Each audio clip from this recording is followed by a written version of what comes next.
Vous pouvez être un homme de prière ou une femme de prière. Tu pries tellement beaucoup, tu jeûnes beaucoup, mais dans le monde des esprits, tu es fragile et tu es très faible. On ne te l'a jamais dit. Écoutez bien cette histoire. Un jour, un pasteur blanc et un pasteur noir, qui étaient d'ailleurs des amis, devaient prester. C'était une convention quelque part. Alors cela nécessitait une préparation. L'homme blanc avait prié pendant 5 minutes et tous les autres jours, il était là vaqué à autre occupation. Cependant, le noir devait se concentrer. Il a jeûné, il ne mangeait pas. Il priait tellement beaucoup. Il disait vraiment, il faudrait que cette journée réussisse et qu'il y ait une grande manifestation en termes d'impact. Curieusement, aujourd'hui, l'homme noir a fourni des efforts, mais il n'y avait pas d'impact. Il forçait les choses. On dirait qu'il vivait dans le péché avant la manifestation. Pourtant, il s'était bel et bien sanctifié. Mais l'homme blanc, qui ne priait que 5 minutes et qui dormait tout le temps, il a fait une démonstration extraordinaire. Et l'homme noir, inquiet, s'est présenté devant Dieu pour dire, mais Père, je me suis sanctifié. Je n'ai pas touché à ceci, je n'ai pas touché à cela. J'ai jeûné pour approcher l'onction, afin qu'il y ait une grande manifestation. Mais je n'ai pas senti l'onction. Je n'ai pas senti ta présence. Mais mon ami ici, je viens de voir ce qu'il fait, c'est sans effort. Et Dieu devait lui répondre. Dieu lui dit, laissez-moi te donner une réponse par rapport à ça. Tu sais, l'homme blanc que tu vois là, qui n'est pris que 5 minutes, 1 minute et puis il dort, son père, c'était un serviteur de haut niveau. Son père avait consacré toute sa vie à mon service. Et je lui ai fait une promesse, lui disant que tes enfants seront puissants, efficaces et très forts dans le monde des esprits. C'était une promesse que j'ai eu à faire au père de cet homme blanc. Mais toi ici, ton père n'a rien fait. C'était un homme désordonné. Il ne me parlait même pas, il ne me cherchait même pas. Et c'est pour cette raison que toi, tu ne peux pas manifester une très grande puissance sur cette terre.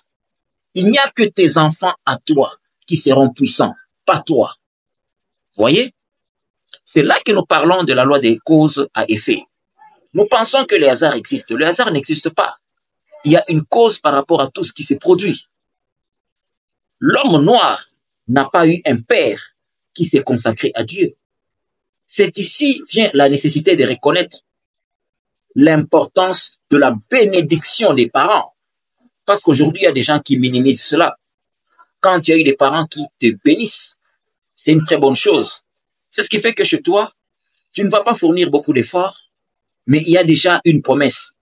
Tu as déjà un paquet. Tu as déjà une garantie sur le plan spirituel. Et ça t'accompagne. Et c'est ce qui fait que sur cette terre, il y a cet écart. Par moment, c'est vrai, il y a des exceptions, mais qui fait qu'il y ait cet écart entre les personnalités. Tu te dis, mais celui-ci ne prie même pas beaucoup. Est-ce que tu connais son père? Est-ce que tu connaissais sa mère? Mais si ces gens-là avaient fait une alliance avec Dieu, qu'est-ce qui va se passer par rapport à cet enfant? Cet enfant, malgré tout, sans effort, il ne sera que protégé, sécurisé, et il finira par monter obligatoirement. C'est comme ça que les choses marchent. Regardez Salomon. En 1 roi 11 au verset 12, Salomon fait une déviation à cause des femmes qu'il avait, et finalement, Dieu est fâché, et puis Dieu lui dit, mais je devais te rejeter. À cause de ton père David, à cause de ton papa, je ne sais pas accepter que tu sois dans l'humiliation. Parce que Dieu avait dit à David que ton fils ne va pas être humilié. Et c'est comme ça que beaucoup de gens jugent de ça. Donc, si tu as été béni par ton père, tu as été béni par ta mère, tu dois être très fier. Et aucune force ne peut t'intimider. Aucun enseignement ne peut venir te dévier. Tu as déjà une longueur d'avance. C'est-à-dire, pendant que les autres commencent à 0, toi, tu commences déjà ta vie à 60%. Peu importe ce que tu es, malgré tes faiblesses naturelles. Pourquoi? C'est ça la promesse. La vie est gouverné par les esprits. Dieu dirige beaucoup de choses. Ce n'est pas ce que tu fais. Non, moi, c'est parce que j'ai fait ceci, parce que j'ai fait cela. Loin de là. Regardez.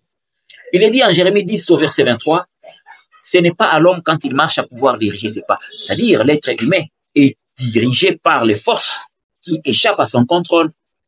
C'est toujours comme ça. Et cela est documenté également en Proverbe 16 au verset 9. Le cœur de l'homme peut méditer sa voie, mais c'est l'Éternel qui dirige ses pas. Donc, il y a toujours des forces spirituelles qui gouvernent l'être humain. Alors, si tu as été béni par tes parents, considère que tu pars déjà à 60% des réussites. Même si tu y es secoué, même si tu es bousculé, tu finiras par réussir.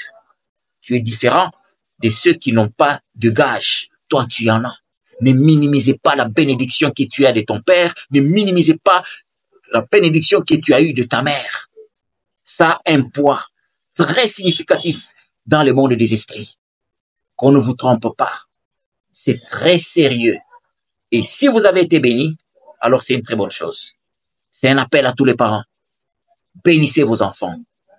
Ayez de bonnes paroles sur eux. C'est un gage.